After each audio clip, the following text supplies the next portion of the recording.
tal? Bienvenidos a Traernos en Pos de Jesús en su sexto programa.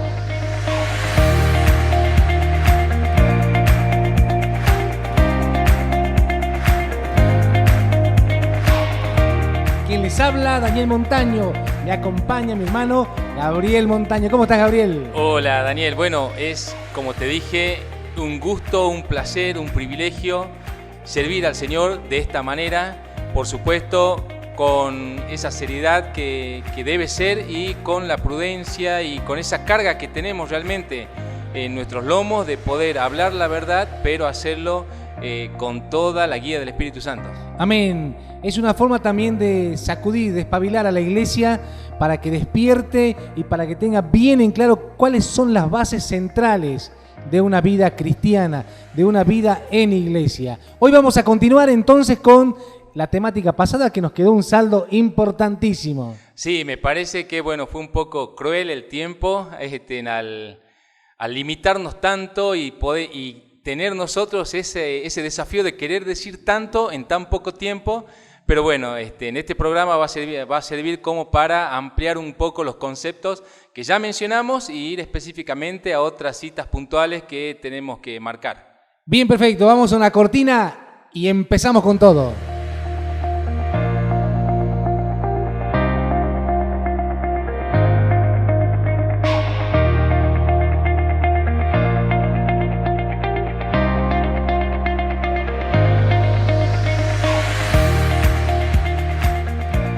Perfecto, volvemos entonces. La temática de hoy es evangelismo, parte 2. Pero antes, vamos a dar los teléfonos. Bien, los que se quieran comunicar vía WhatsApp, el número es 3876-194-146.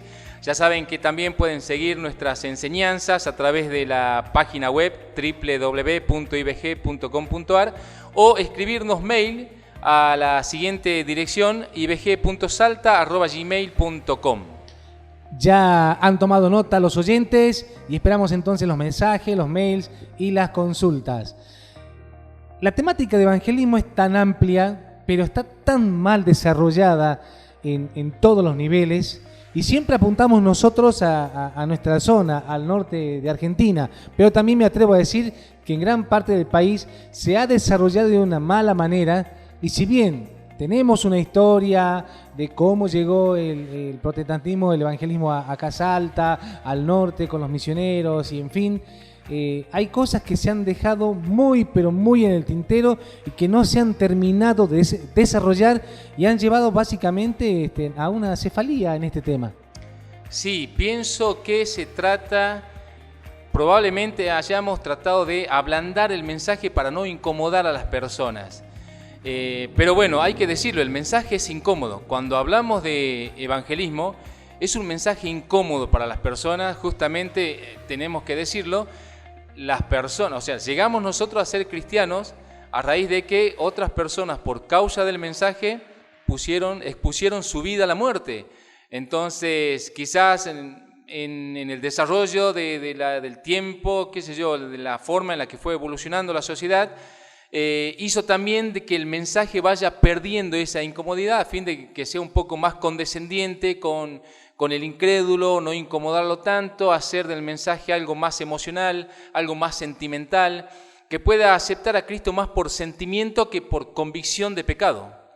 Y eso lleva a una conversión hueca, a una aceptación que lleva a una conversión hueca. Una persona puede estar mucho tiempo en la iglesia profesando ser cristiano sin Cristo.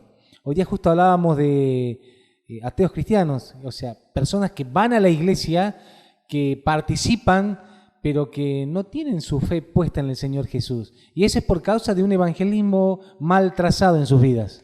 Mira, Daniel, pienso que esto es consecuencia de muchas cosas. Nosotros habíamos comenzado este podcast hablando de lo que es ser la iglesia, cómo se construye una iglesia, y que cuando no se respeta el plano, cuando no se respeta realmente el orden que Dios estableció en las Escrituras, pasan estas cosas. Desembocamos no solamente en una iglesia mal direccionada, sino en un evangelismo mal direccionado. Entonces, cuando se puede, vislumbrar o distinguir este tipo de evangelismo, tenemos que pensar que es consecuencia también de una iglesia mal construida. Y te digo esto porque también me tocó conversar con personas que pueden estar mucho tiempo en una iglesia, pero no haber tampoco entendido, definido lo que es el Evangelio, ni siquiera para sus propias vidas.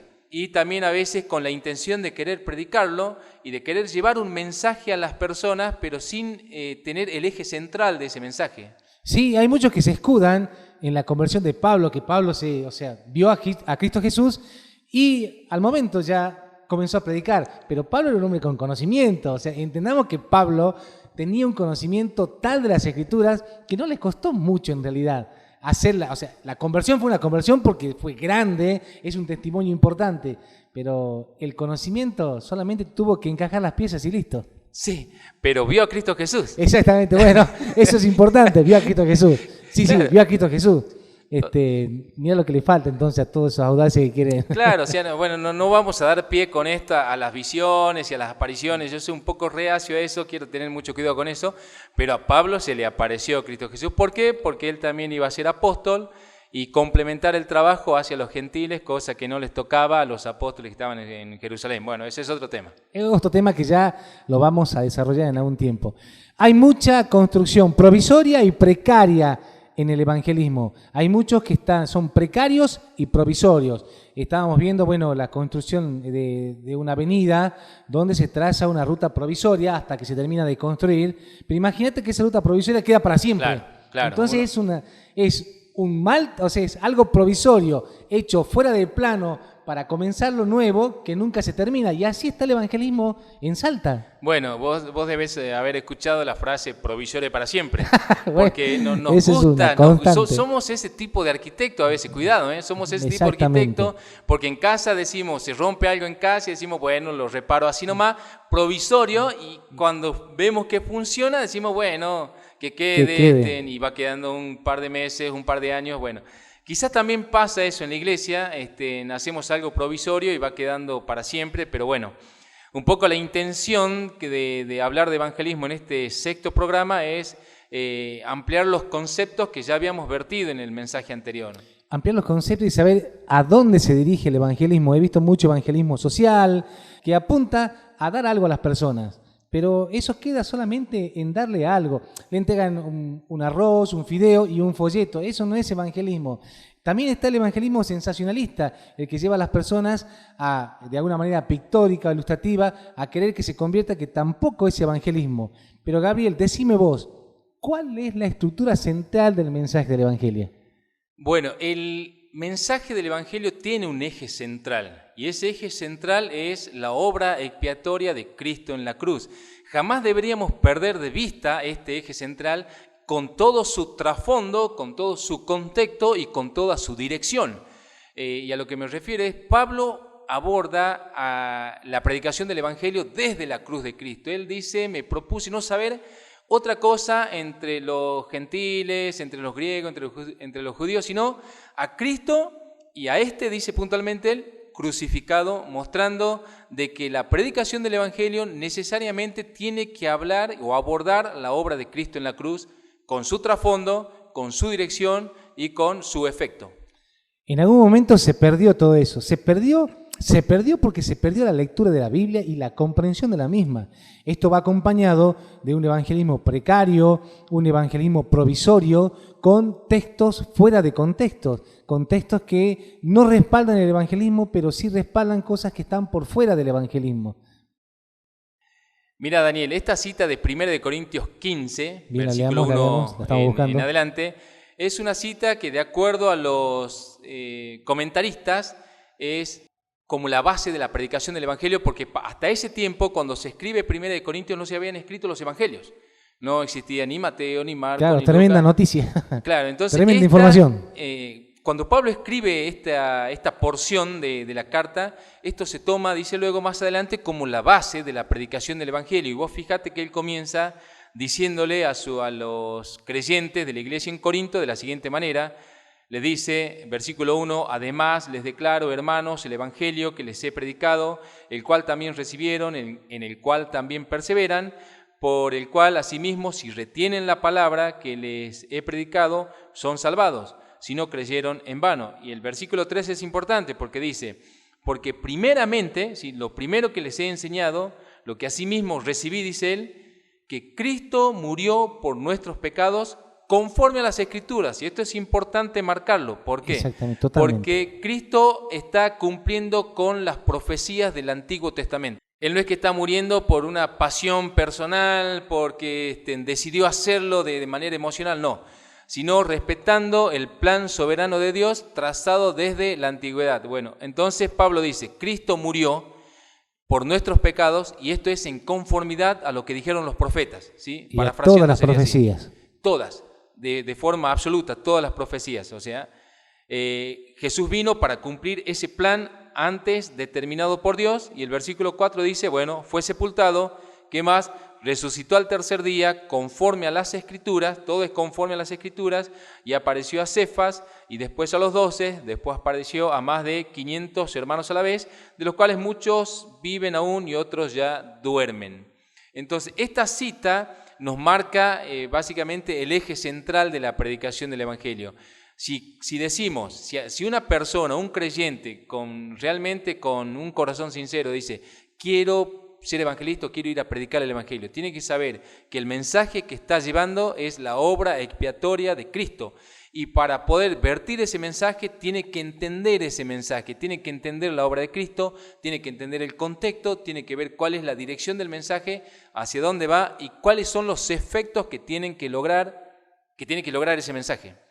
La estructura central, entonces, del mensaje del Evangelio es la cruz de Cristo. Y de ahí tiene que desarrollarse toda la temática del evangelismo, de la evangelización y de tener que persuadir a las personas. Pablo habla de persuadir, de tener esa acción de poder persuadir con el Evangelio verdadero, con la cruz de Cristo, a todos aquellos inconversos para que vengan al arrepentimiento, para que tengan la posibilidad de saber que hay un fin y que hay dos destinos, o es Cristo o es el infierno. Así es, así es. Entonces, si marcamos como pauta, como eje central, la obra de Cristo en la cruz, hasta suena raro decirlo, es como decir, me parece que es muy obvio, claro, pero sin embargo tenemos que... ¿Hasta dónde tenemos que llegar? ¿Cómo se ha desvirtualizado todo? Y esto es necesario y en este siglo. Imagínate lo que venimos ya casi de 60, 70 años, me atrevo a decir, de un evangelismo que se ha ido distorsionando. Y habla hoy que el mensaje central de la cruz de Cristo es remontarnos realmente a los primeros cristianos, a los que iniciaron con este trabajo loable. Así es, y es importante conocer el trasfondo de la obra expiatoria de Cristo en la cruz. Totalmente, por supuesto. A ver, háblame un poco de eso, Gabriel. Bueno, ¿por qué alguien tiene que morir en la cruz? Porque ese sería el eje central. Y uno dice, bueno, tengo una buena noticia, porque la palabra evangelio es buen mensaje. Y cuando dice, bueno, tengo un buen mensaje, ¿cuál es el buen mensaje? Que un hombre murió en la cruz. Voy a decir, bueno, es muy cruel el asunto. Claro, o sea, no me parece nada atractivo, no me parece un buen mensaje. ¿Cuál sería realmente la idea de que eso pueda transmitir algo bueno? Y bueno, hay que marcar el trasfondo. Yo vuelvo a mencionar algo que de forma como si fuera poesía, prosa, dijo un predicador que me gustó mucho. Él dijo, hay que oscurecer el cielo para que se vean las estrellas. Y vos fíjate que nosotros vivimos en la ciudad y obviamente vos mirás el cielo, tenés cierta cantidad de estrellas, pero si te vas a otras localidades donde ya es más oscura, ¿sí? Como Cachi, bueno, a los que son de Salta van a identificar. Claro, se ven más las constelaciones, es cierto. Pero es impresionante, es impresionante. Bueno, entonces para que podamos ver las estrellas tenemos que oscurecer el cielo. Para que Cristo pueda brillar en el corazón de los oyentes, hay que oscurecer primeramente el techo que ellos tienen. Y uno dice, bueno, ¿por qué? Porque se trata de esto. A ver, yo voy a tratar de resumirlo, otra vez el tiempo va a ser un poco cruel en esto. Pero bueno, lo intentemos. Bien. El hombre está en conflicto, ya lo habíamos dicho, desde el huerto de Edén, cuando el hombre, desgraciadamente, infelizmente, decide desobedecer a Dios, queda en rebeldía con Dios, queda enemistado con Dios, es apartado de la presencia de Dios, queda muerto espiritualmente, se queda corta muerto. Algo esencial. Exactamente, entonces, partiendo desde allí, el hombre tiene un problema. ¿Sí? No es solamente el hecho de que Dios esté enojado con el hombre, sino de que ahora Dios como juez va a juzgar al hombre. Y el conflicto con esto es que Dios como juez justo, y hay un salmo, hay muchos salmos, pero hay uno puntualmente que dice que el trono de Dios es justicia y verdad. Amén. Dice, el trono de Jehová es justicia y verdad. Entonces, cuando Dios decide juzgar al hombre, lo encuentra culpable, ¿sí? Porque hiciste algo malo, sos declarado culpable, tenés una sentencia y esa sentencia se va a ejecutar. Entonces, partiendo desde allí, tenemos un problema. El hombre está en conflicto con Dios. Sin embargo, el hombre va a tratar de hacer las cosas bien. Por eso existe la moralidad, ¿sí? La moralidad, exactamente. La moralidad, que también es un asunto que está muy vilipendiado en todos los aspectos. Porque la moralidad hoy en día, o sea, hasta los mismos cristianos la disocian de la vida cristiana, la disocian de Cristo Jesús, la disocian del Evangelio. O sea, como que la moralidad es una condición del hombre, que es una elección del hombre en todos los aspectos morales, pero hay un error sustancial allí. El error es que el hombre, por más estatus moral que tenga, no puede obedecer a Dios. Entonces encontramos en el hombre una incapacidad innata o una inhabilidad innata que al final no va a poder satisfacer las demandas de Dios. Entonces, cuando vamos a ilustrarlo así, es como que Dios le dice, bueno, al hombre te voy a dar una oportunidad de que por tus propios medios puedas demostrarme que sos realmente una persona obediente. Y te doy una serie de mandamientos, los 10 mandamientos sin ir más lejos. Y el hombre no puede satisfacer eso, Daniel. Claro, o sea, quebrantar un mandamiento es quebrantar toda la ley. Exactamente. O sea, porque uno es consecuencia de otro. Si podemos leer los 10 mandamientos, nos damos cuenta que uno es consecuencia de otro. Así es, entonces, y el hombre demostró no poder hacerlo. Vos fíjate, tengo una cita que es Deuteronomio, Bien. Deuteronomio capítulo 30, versículo 19, Moisés escribe así: a los cielos y a la tierra llamo por testigos hoy contra ustedes, que he puesto delante de ustedes la vida y la muerte, la bendición y la maldición. Escoge pues la vida para que vivas tú y tu descendencia. Y dice, bueno, wow. Nosotros sabemos el desenlace del pueblo de Israel, que saliendo del desierto cayeron en idolatría, desobedecieron a Dios. Hicieron todo mal. De todas las formas posibles. Te voy a leer una cita más. Josué. Infringieron todos los mandamientos. Se encargaron de infringir todos los mandamientos. Fueron especialistas en eso. Especialistas, sí. Bueno, en Josué 24, vos fíjate que Josué les dice puntualmente, estoy en Josué 24, 14, ahora pues teman a Dios y sírvanle con integridad y verdad, y quiten de entre ustedes los dioses a los cuales sirvieron sus padres al otro lado del río en Egipto, y sirvan a Jehová, y si mal les parece servir a Dios, escojan, ¿sí? Escojan hoy a quién van a servir. Si a los dioses a quienes sirvieron sus padres cuando estuvieron al otro lado del río, o a los dioses de los amorreos en cuya tierra habitan, pero, dice Josué, mi casa y yo serviremos a Jehová. Y un poco más adelante, versículo 22, vos fíjate que después de que Josué le presenta esta exhortación al pueblo, el pueblo responde, como diciéndole a Josué, tranquilo Josué, nosotros vamos a servir a Dios. El versículo 22 dice, y Josué respondió al pueblo, ustedes son testigos contra ustedes mismos de que habéis elegido a Jehová para servirle. Y ellos respondieron, testigos somos. Pero después de Josué viene el libro de Jueces. Y el libro de Jueces termina diciendo, no había rey, cada uno hacía lo que bien le parecía. Bueno, ese es entonces, ¿qué pasó? Ellos tenían la intención de hacer bien las cosas, decir, no, vamos a servir a Jehová, claro, porque tenemos promesa de vida, vamos a vivir para siempre en esta tierra que fluye leche y miel, pero el desenlace es el otro. Entonces, este terreno nos muestra la incapacidad. Por más que tengamos el deseo de hacerlo, al final no podemos satisfacer realmente la demanda de Dios porque somos incapaces. Es la falacia de las buenas personas. Todos son buenas personas según su consentimiento y todos son buenos cristianos. Ray Comfort siempre que pregunta en sus clásicos videos a las personas a dónde van a ir y todas van al cielo, porque todas anteponen que son buenas personas, pero ante el mandamiento real, cada uno hizo lo que bien le parecía. Y eso está pasando también hoy con el concepto de evangelismo. Han sido tan mal evangelizados que cada uno entiende a su manera y hace lo que bien le parece. Bueno, entonces cuando hablamos de trasfondo, de presentar un trasfondo, tenemos que tener la habilidad, y esto sí ya es pericia del Espíritu Santo en la persona, en el predicador, para poder llegar a la médula del oyente. Y, por ejemplo, cuando nosotros leemos Romanos 7, Pablo está diciendo, y cada uno de nosotros, pienso yo, voy a generalizar, pienso yo que cada creyente se ha identificado con Romanos 7, donde Pablo dice, sé exactamente todo lo que tengo que hacer, pero mis miembros no hacen lo que mi mente quiere que hagan. Sí, estoy parafraseando, el texto es... Claro, sí, ciertamente. No es exactamente así. ¿Sí? Estamos en una versión más actualizada. Sí, estamos en la nueva versión. Pero bueno, entonces, en Romanos 7, Pablo se presenta como una persona que está muy bien informada de todas las cosas que hay que hacer, pero él dice, pero hay un problema.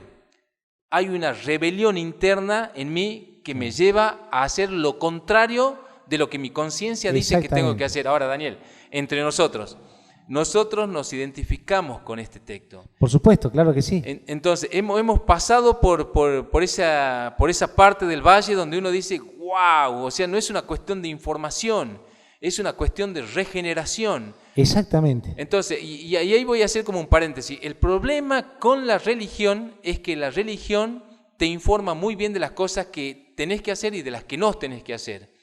Pero el gran problema es que no te da las armas para eso. Entonces, por eso también decimos que Cristo no es religión, ¿sí? Cristo es vida. Entonces, cuando Cristo llega a la vida del creyente, no le da solamente la información, sino le da la capacidad de poder llegar, de poder vestir al creyente con las armas necesarias para vencer sobre aquellas cosas que antes lo llevaban esclavo al pecado, pero por medio del Espíritu Santo el creyente empieza a tener victoria sobre el pecado. Sí, aclaro esto para claro, que no se sí, piense... totalmente.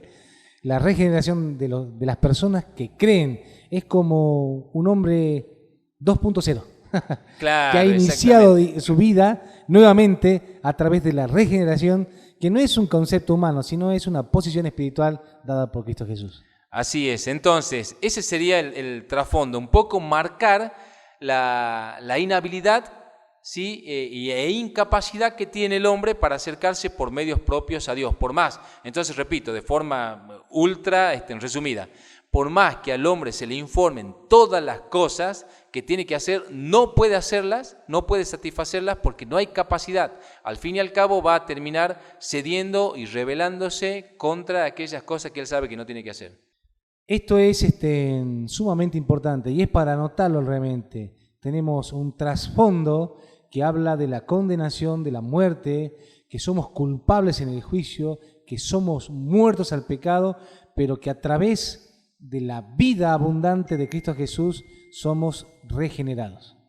Así es, Daniel, y me parece importante un poco detenernos en cada uno de los títulos que vos dijiste. Bien, que tienen que ver con, bueno, justamente el trasfondo. Entonces, como ya habíamos abordado en el programa anterior, las doctrinas que emergen de la cruz de Cristo, vamos a darle el trasfondo a estas doctrinas. Perfecto, interesante, vamos adelante. Bueno, entonces el trasfondo nos marca que el creyente está en un problema. O sea, nosotros estamos hablando en dirección a creyentes, ¿sí? Obviamente no estamos dando la pauta de cómo hacer el evangelismo, ya vamos a hablar de eso. Lo que queremos mostrar es que existe un trasfondo al momento de la predicación del evangelio y es poder mostrarle a las personas que existe una condenación, que esa condenación viene por causa de la desobediencia. Y así como cualquier tribunal humano sentenciaría a prisión a una persona que ha desobedecido la ley, Dios con más razón va a hacerlo. Entonces el trasfondo del evangelio, si queremos tocar sustitución, decimos, bueno, de la cruz de Cristo emerge la doctrina de la sustitución. ¿Por qué tendríamos que hablar de sustitución? Bueno, porque existe una condena de muerte, donde Cristo obra sustituyéndonos sobre esa condena. Entonces, el trasfondo de la doctrina de la sustitución es condenación. Entonces, capaz que uno dice, bueno, a mí Me gusta evangelizar y cada vez que voy a evangelizar hablo de la obra de sustitución de Cristo. Perfecto. Pero no te olvides de mostrar la condenación que existe. Exactamente, que es lo que, para que haya una sustitución, tiene que haber una condenación. Exactamente, donde la persona que oye de la sustitución tiene que llegar a oír de la sustitución con un alivio, ¿sí? Decir, wow, o sea, ¿por qué? Porque ya se le pudo aclarar y mostrar todo el trasfondo de su propia condenación para poder presentar a Cristo el sustituto en la cruz. El trasfondo sería entonces condenados a muerte, y lo que sería el Evangelio es la muerte expiatoria de Cristo Jesús, que nos lleva directamente a la sustitución. Cristo Jesús sustituyendo su vida, poniendo su vida por la nuestra. ¿Cuál es el efecto que debería causar esto? Arrepentimiento. Exactamente, sin arrepentimiento no hay sustitución. Exactamente, entonces cuando presentamos la doctrina de la sustitución, el efecto sería arrepentimiento. De hecho, el efecto de cualquier predicación evangelística sería el arrepentimiento, ¿sí? Pero acá quizás lo visualizamos más puntualmente. Es un desenlace, o sea, es el desenlace de una historia de pecado que llega a un buen puerto a través de la verdadera evangelización, que es la cruz de Cristo, que muestra al condenado a muerte, pero a un sustituto para esa condena a través del arrepentimiento. Así es, Daniel. Y yo entiendo que el Espíritu Santo va a poner la gracia y la virtud en el predicador, en el evangelista, para poder llegar al oyente, ¿sí? No es lo mismo predicar en una aldea en donde no hay escuela, por decir de alguna manera, que predicarle a un bufete de abogados. ¿Sí? Entonces, si le predicaríamos a un bufete de abogados, podemos arrancar con la doctrina de la justificación. Exactamente, lo entendería muy bien. Exactamente. Bueno, Pablo dice puntualmente, me he hecho griego a los griegos, en el sentido de que tuvo la pericia espiritual de poder llegar a los griegos por medio, ellos buscaban mucho, dice, la sabiduría, entonces presentó a Cristo como sabiduría de Dios. Los judíos querían señales, le mostró a Cristo como la resurrección de Cristo como la señal más importante de Dios en la tierra. Entonces, esa es quizás la pericia del evangelista, decir, bueno, ¿a quién le voy a hablar? Este hombre es abogado, bueno, te voy a hablar un poco en términos legales. En términos legales, una persona que ha infringido la ley es culpable de juicio. Entonces, cuando hablamos de justificación, tenemos que entender que el trasfondo de esa doctrina es la culpabilidad del hombre y del juicio. O sea que para que haya una culpabilidad, hay pruebas de Tal esa cual. culpabilidad. Hay pruebas que marcan esa culpabilidad.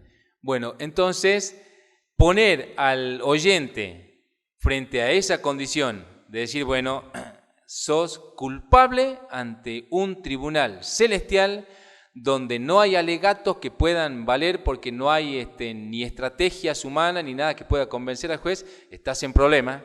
¿Sí? No podés ser declarado justo porque sos culpable. No existe la manera humana de que puedas ser justificado delante del tribunal celestial. Sin embargo, por medio de la obra de Cristo en la cruz, existe la justificación donde todos tus pecados, ¿sí? Todas tus culpas son imputadas a los lomos de Cristo, y por lo tanto el juez baja el martillo y te dice, bueno, estás justificado.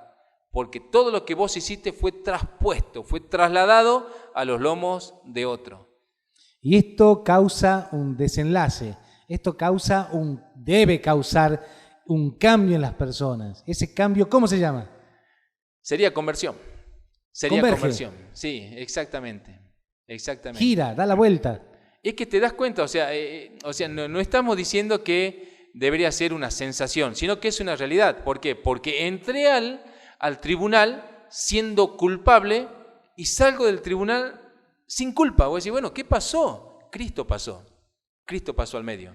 Qué maravilloso, Cristo pasó al medio, exactamente. Cristo que nos justificó, que nos dio su vida por la nuestra, y eso amerita una conversión inmediata. Y ahí sí me gusta la historia de Pablo. La historia de Pablo es una conversión inmediata, es una conversión milagrosa. Como también es una conversión milagrosa el ladrón en la cruz, pero ese es otro tema. Sí. Tenemos entonces que el desenlace de la justificación es la conversión de una persona. Así podríamos verlo, ¿sí? Obviamente estamos como tratando de darle un hilo temático al asunto que pueda tener un trasfondo, que pueda tener la doctrina en cabecera y que pueda tener el efecto de esa doctrina. Entonces, por eso hablamos de en sustitución, arrepentimiento, justificación, conversión. Y si tenemos que hablar del trasfondo, muertos en pecado.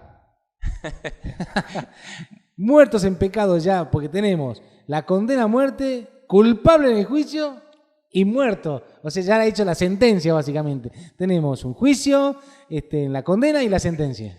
Cuando hablamos de muerto al pecado, ahí podemos tocar nuevamente el punto de la inhabilidad e incapacidad del hombre, reflejada en Romanos 7. Una persona noble, sincera, siempre va a terminar identificándose en Romanos 7, al final va a decir, yo sé exactamente lo que tengo que hacer, pero no puedo hacerlo. Y tiene que llegar a aterrizar en el versículo 24 de Romanos 7 y decir, miserable de mí. ¿Quién me va a librar de este cuerpo de muerte? Estoy en un conflicto con el pecado, donde el pecado señorea mi vida, me seduce, me lleva, me convence, termino haciendo lo que no tendría que hacer. Entonces, existe un problema, y para atacar ese problema existe una doctrina para esta conversación que estamos teniendo, que es la regeneración. Regeneración. El problema es que hay que regenerarte, ¿sí? O sea, el problema sos vos y la solución es regenerarte, y es cambiarte el operador interno. O decir, bueno, ¿qué significa eso? Vamos a ponerte un nuevo operador. ¿Quién es? El Espíritu Santo. La obra del Espíritu Santo es regeneradora, porque Jesús dice que el Espíritu Santo viene para convencerte de pecado y para crear santidad también en el creyente. Entonces, estamos muertos en el pecado, identificamos eso porque no podemos hacer el bien, pero bueno, por medio de la obra de la cruz de Cristo, ¿sí? Por medio de la obra de Cristo en la cruz, se alcanza la regeneración. Cuando uno cree en Cristo, cree en la obra de Cristo, llega también a ser bautizado, por decirlo de alguna manera, inmerso en la regeneración por medio del Espíritu Santo. Creer con fe. Exactamente. El espíritu de fe que opera en cada uno de aquellos que se convierte. Creer con fe. Así es. Entonces, ya tenemos sustitución, justificación y regeneración con un trasfondo. ¿Qué sigue?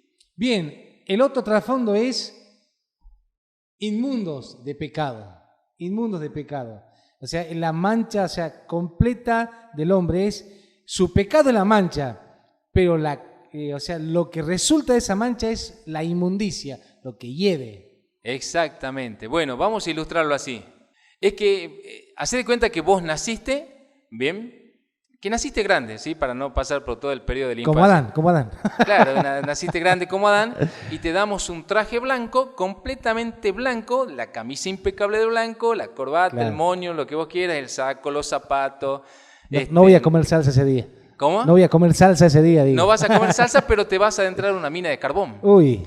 Entonces te dice, bueno, adentrate a esta mina de carbón y fíjate si podés salir ileso. Y obviamente vos recorres 100 metros y cuando pegás la vuelta tu traje en vez de blanco está negro. Claro, está inmundo.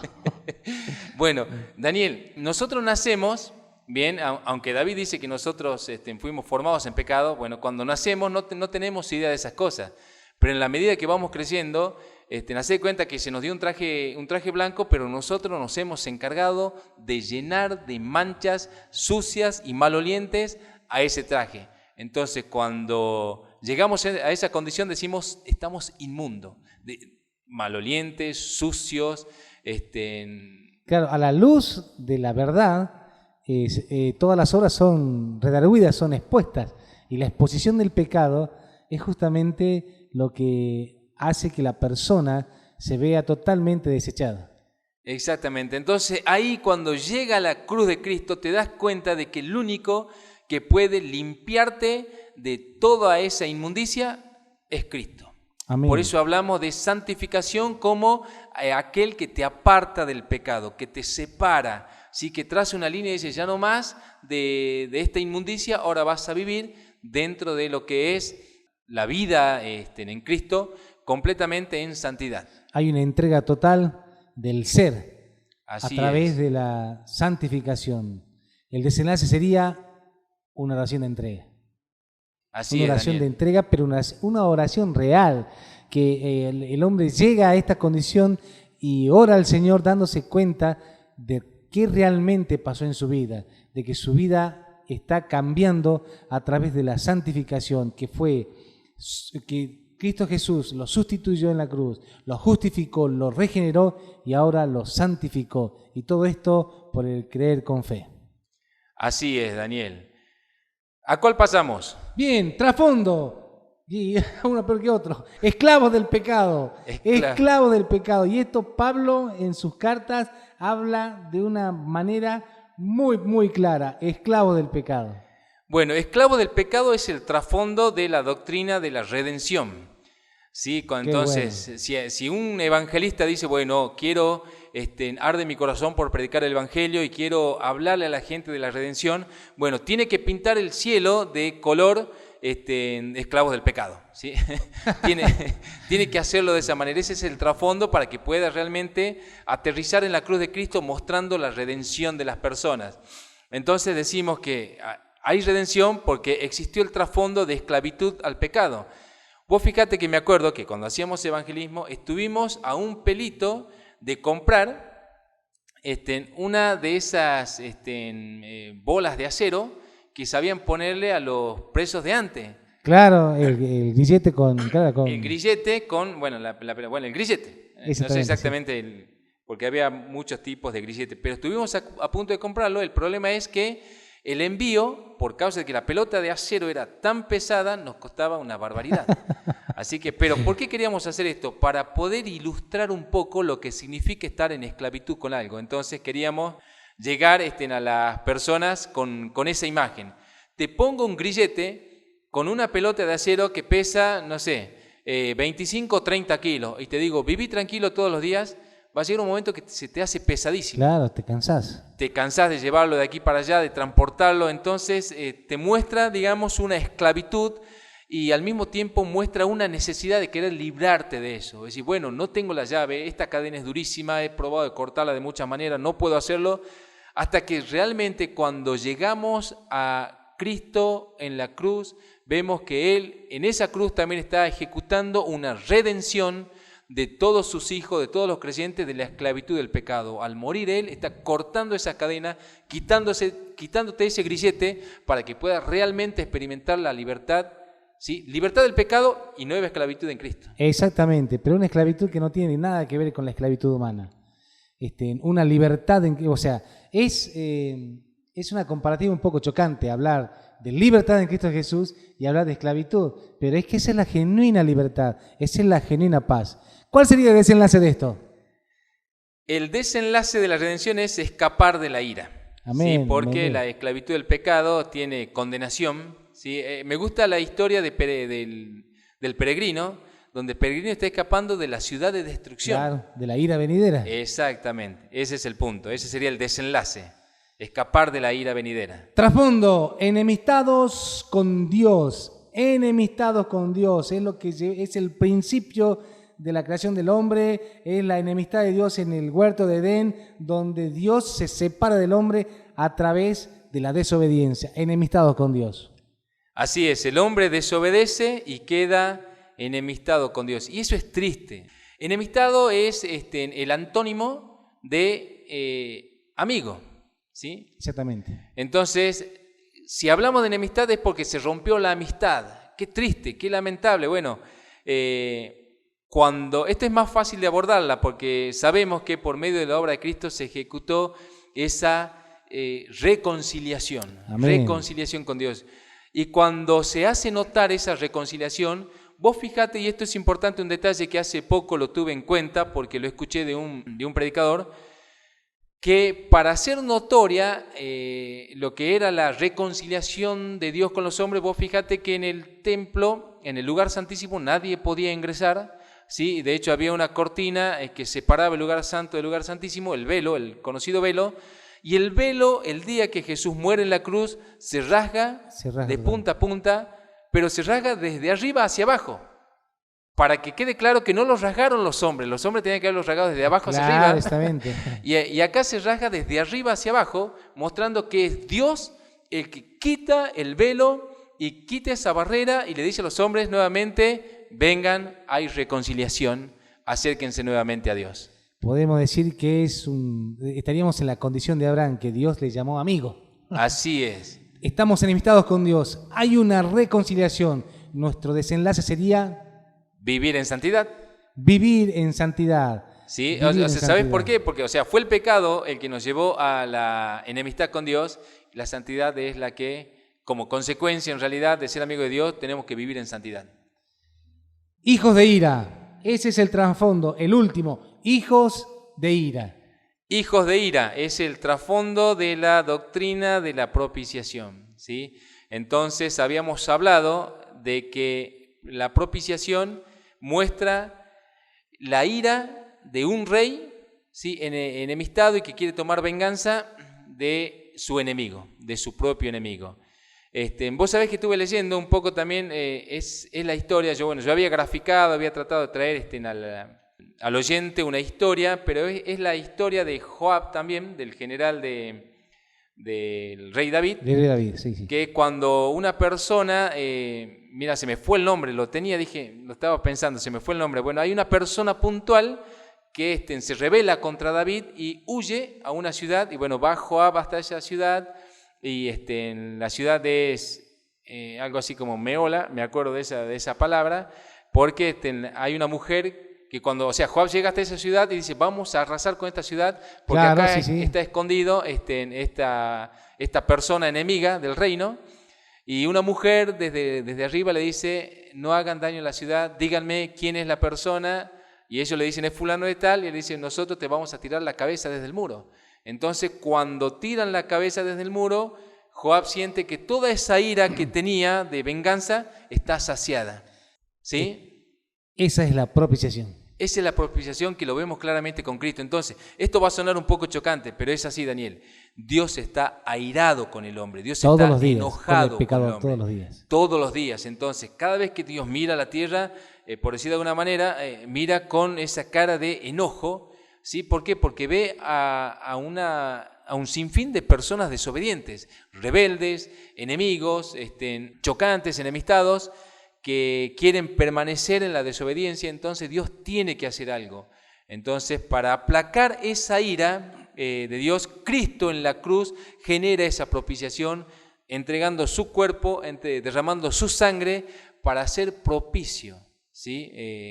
A Dios para con los hombres. Y de ahí existe lo que sería, esa propiciación de Dios hacia nosotros, ese favor de Dios hacia nosotros de poder estar ahora reconciliados con Dios. Eso nos lleva a una entrega total y genuina, que es una entrega que tiene como desenlace el señorío de Cristo, la acción principal de que Cristo es el Señor de nuestra vida. Mirá tantas cosas que corresponden al evangelismo y la evangelización.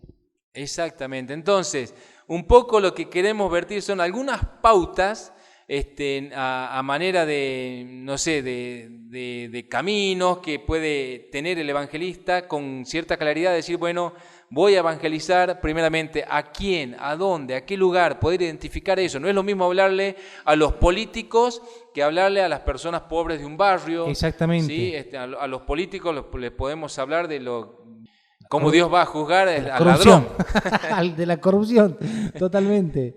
Bueno, entonces vamos a marcar un poco, a presentarle esto a los evangelistas, aunque hay que marcar que toda la iglesia debe evangelizar, Daniel. Toda la iglesia tiene que tener la capacidad. Todos y cada uno tiene que tener la capacidad de evangelizar y el conocimiento para hacerlo. Bueno, entonces, si va a presentar el evangelio, si dice voy a hablar de justificación, sepa que el trasfondo de eso es culpables de juicio. Si va a hablar de santificación, el trasfondo de eso es inmundos por causa del pecado. No sé, si va a hablar de sustitución, sepa que estaba condenado a muerte y en fin, es lo que dijimos. Trasfondo, evangelio y desenlace.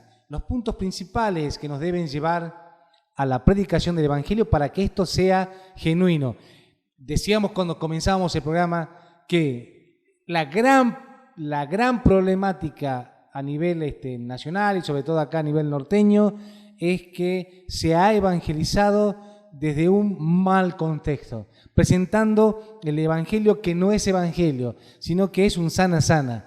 no presentando realmente que el Evangelio está en contra del pecado, que es la base central, es Dios está en contra del pecado y en contra del pecador, pero que para eso hay una solución. Amén, amén. Y que no se debe llevarle a las personas placebos o vallaspirinas espirituales para poder calmar solamente el dolor. Hay que atacar el cáncer. Hay que atacar el cáncer. Entonces ese cáncer es el pecado y a veces el pecado te lleva a estar en una terapia, en un tratamiento mucho más profundo. Bueno, así es el Evangelio. Entonces a veces llevarle o ir directamente a la parte social, no sé, tratar de aplacar eso es como llevarle analgésico a una persona que está muriendo. No es ninguna solución, es un calmante de momento, que a veces ni calma. Por eso es que hay mucha decepción en la iglesia, hay muchos hermanos que van y vienen. Gabriel, se nos está acabando el tiempo. Sí. Y si tuviésemos que ampliar esto, tendríamos 10 programas del mismo, pero bueno, este ha sido la 6ª entrega con este tema y ya en la próxima abordamos otra temática. Así es, sí, nos quedan un par de temas de la primera temporada, así que bueno, estamos orando para que Dios pueda dirigirnos, ya como habíamos dicho anteriormente.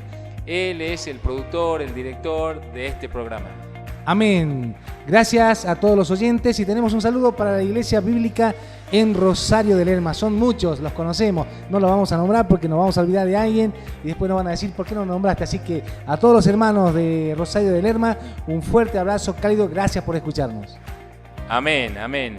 Bueno, voy a repetir el WhatsApp de este podcast, 3876-194-146, para que puedan enviar sus mensajes, enviar sus consultas. Ya también vamos a decirles qué días estamos haciendo esto en vivo para que también puedan estar comunicados con nosotros y dejar su consulta también en vivo. Si quieren escribirnos, ibg.salta@gmail.com. Si quieren conocer de nuestras enseñanzas, puede hacerlo a través de nuestra web www.ibg.com.ar.